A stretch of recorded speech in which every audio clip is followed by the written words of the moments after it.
Apa jadinya jika teknologi yang kita percayai untuk membantu pekerjaan kita, ini malah diam-diam mengawasi, memanipulasi, bahkan mengancam kita? Ada sebuah rahasia gelap tentang AI yang tidak ingin kalian tahu, atau secara halus kelemahan AI. Jadi siapkah kalian untuk mendengar 5 rahasia ini? Perkenalkan gue Ipin Ramadan, gue ada seorang influencer, gue membahas edukasi dan informasi yang bermanfaat untuk kalian. Sebelum gue jelaskan tentang 5 bahaya AI yang gue akan kasih ke kalian di video ini, terlebih dahulu disclaimer, untuk bisa kalian lebih baik secara benar untuk menyikapi video ini. Karena konten ini dibuat untuk tujuan edukasi dan diskusi semata saja. Gua tidak bermaksud menakut-takuti atau memicu kekhawatiran yang berlebihan terhadap perkembangan teknologi AI di zaman sekarang ini.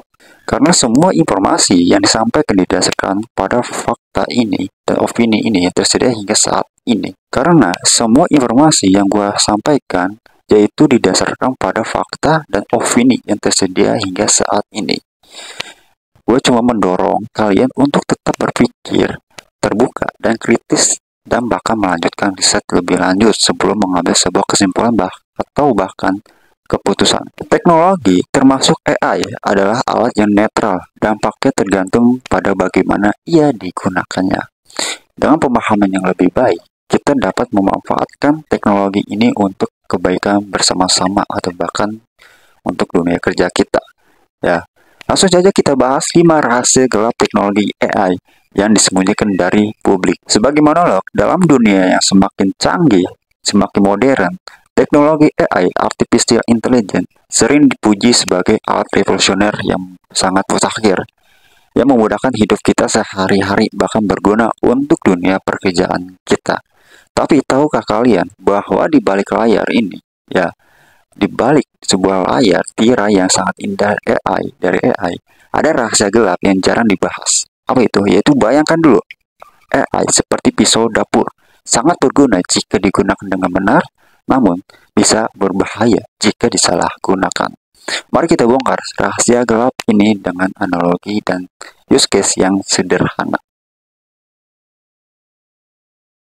Yang pertama, AI mengikuti setiap gerakan kalian. Bayangkan kalian sedang berada di sebuah mall, ada seseorang yang terus mengikuti kalian, bahkan bisa mencatat setiap toko yang kalian kunjungi, barang yang kalian lihat, dan bahkan apa yang kalian sedang bicarakan.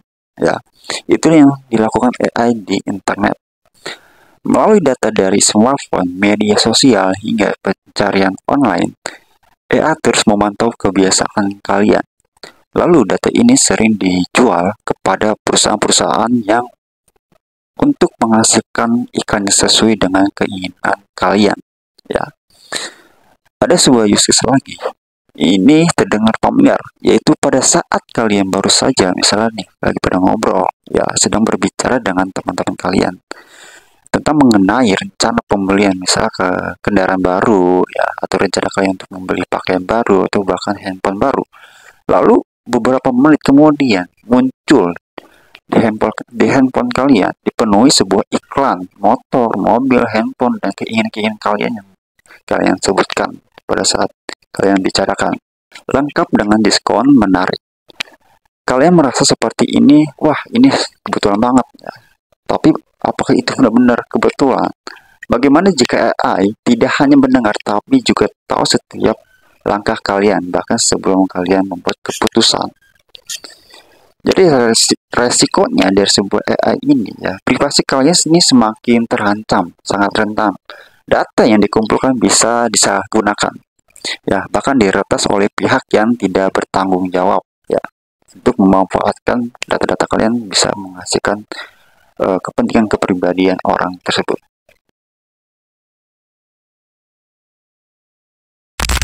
Yang kedua, AI menciptakan ilusi kebenaran. Pernah melihat berita yang viral, tapi ternyata salah? Nah, bisa jadi itu karya AI. Seperti seorang ilusionis yang pandai manipulasi ke sebuah kenyataan, AI dapat menciptakan gambar, video, atau bahkan suara yang palsu, sulit dibedakan dari aslinya. Ini disebut teknologi deepfake. Contoh use case lainnya, ada seorang CEO perusahaan besar tiba-tiba viral karena dirinya ini terlihat menandatangani sebuah dokumen yang ilegal yang berisi transaksi korupsi. Media sosial meledak dengan kemarahan. Ya, saham perusahaan tersebut anjlok dan kepercayaan publik pun hancur. Reputasinya pun langsung hilang.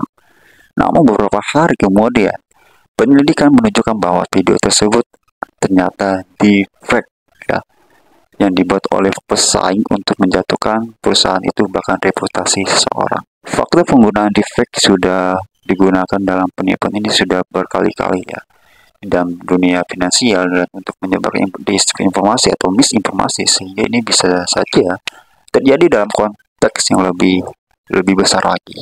Resikonya dari poin kedua ini bisa digunakan untuk menyebarkan informasi palsu, bahkan merusak reputasi seseorang, ya, atau bahkan memanipulasi keputusan masyarakat. Yang ketiga, bias yang tersembunyi di otak AI. Sebuah perusahaan mobil besar meluncurkan mobil dengan sistem keselamatan otomatis, ya, yang menggunakan AI untuk mendeteksi tanda-tanda kelelahan sang pengemudi dan secara otomatis mengaktifkan sebuah peringatan atau mengubah jalannya kendaraan. Sistem ini dilatih terutama menggunakan data sang pengemudi, seorang pria muda yang mengemudi dalam kondisi yang ideal. Lalu akibatnya, algoritma ini gagal mendeteksi tanda-tanda kelelahan atau perhatian yang kurang pada pengemudi sang wanita, ya, misalnya berusia 40 tahun yang lebih tua, yang memiliki kebiasaan mengemudi yang agak sedikit berbeda. Ya, misalnya cara memegang setir, ya, cara menginjak gas atau remnya, pastinya kan beda, ya kan, setiap orang kan beda-beda. Lalu pada suatu hari, seorang ibu yang sedang mengemudi ini dalam kondisi kurang tidur atau kelelahan untuk menjemput anaknya di sekolah, lalu mengalami kecelakaan serius karena sistem AI gagal mengenali gejala kelelahan yang umum pada wanita. AI menganggap pengemudi tersebut masih dalam ideal, dalam kondisi baik, dalam kondisi sehat, tidak melakukan intervensi apapun saat mobil mulai tergelincir. Jadi resiko fatal ini, ya, mengakibatkan kecelakaan, cedera yang parah bagi sang pengemudi dan anaknya. Bias dalam sistem deteksi keselamatan ini otomatis berbasis AI menyebabkan kegagalan yang fatal dalam mencegah kecelakaan yang seharusnya bisa dicegah jika algoritma ini bisa dilatih dengan data yang lebih representatif atau bahkan yang lebih beragam. Ya, sistem AI gagal menyelamatkan nyawa karena tidak dapat mengenali pola kelelahan yang lebih spesifik, ya, atau lebih beragam lagi, ya, pada kelompok demografis tertentu. Ya, terlalu kaku lah, ya, ibaratnya, yang berpotensi menambah jumlah korban jiwa di jalan raya. Yang keempat, ketergantungan yang membutakan. Kalian ingat ketika GPS yang membawa lu ini, ya, ke jalan yang salah, ya, seringkali miss jalan, ya, tetapi kalian tetap mengikutinya. Ada yang pernah kayak gitu? Sama halnya dengan AI. Banyak orang percaya sepenuhnya pada rekomendasi AI, dari diagnosis keselamatan hingga keputusan keuangan. Padahal nih, ya, AI itu tidak selalu 100% benar, ya, kita harus bisa mengkritisi lagi. Atau ada lagi sebuah use case yang lebih seram lagi nih, ya, adalah seorang dokter di rumah sakit menggunakan sistem AI untuk mendiagnosis pasiennya. Karena percaya sepenuhnya pada rekomendasi sistem AI, ia tidak menyadari atau tidak mengkritisi bahwa diagnosis ini salah, yaitu tidak difilter dulu. Nyawa pasien pun menjadi taruhannya. Bayangkan jika ini terjadi pada keluarga kalian, siapa yang sebenarnya bertanggung jawab? Ya, siapa yang disalahkan? Resiko dari ketergantungan ini yang berlebihan bisa membuat kita kehilangan kemampuan atau membutakan pikiran kita, ya.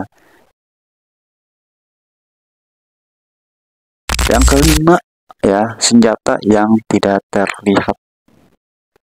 Sebuah negara yang terlibat dalam konflik internasional menggunakan teknologi senjata otonom berbasis AI untuk menyerang sasaran di negara tetangga tanpa intervensi manusia. Alih-alih menyerang fasilitas militer, sistem AI yang dimanfaatkan oleh militer ini justru diprogram untuk menargetkan kelompok pemberontak ya tertentu yang ditinggal di daerah wilayah sivil. Meskipun pemberontakan tersebut adalah musuh, namun penggunaan senjata otonom ini tanpa memperhitungkan dampaknya terhadap warga sipil lainnya dapat menyebabkan pembantaian besar-besaran, membabi buta ya, bahkan memperburuk situasi politik dan menciptakan krisis kemanusiaan. Bahayanya dari poin kelima ini ya, menyalahgunakan teknologi senjata AI untuk tujuan politis atau bahkan balas dendam dapat menimbulkan korban sipil yang sangat besar serta menambah ketegangan internasional, hubungan internasional, dan konflik lebih lanjut lagi yang merugikan banyak orang yang tidak terlibat dalam konflik langsung. Orang yang tidak berdosa ini kena dampaknya, kan kesian. AI ini adalah alat yang luar biasa ya. Dia seperti pisau tajam.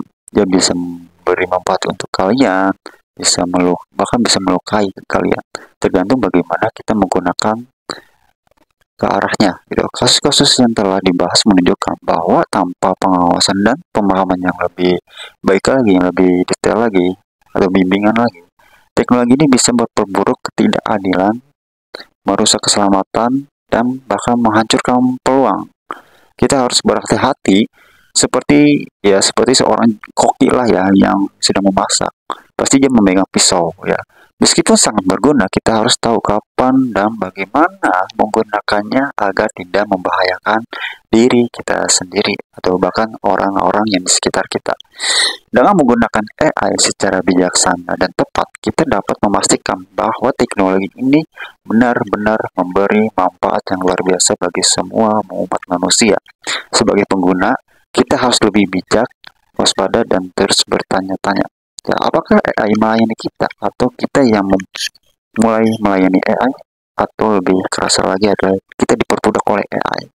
Ya, jadi bagaimana menurut kalian, apakah sudah bisa menghadapi di era AI? Kesempatan video kali ini akhiri, semoga bermanfaat. Sebelumnya selamat tahun baru tahun 2025 ya, semoga apa yang kita inginkan, apa yang kita capai semoga terwujud ya, dan kita membuka lembaran baru yang bahkan lebih baik lagi ya. See you next video.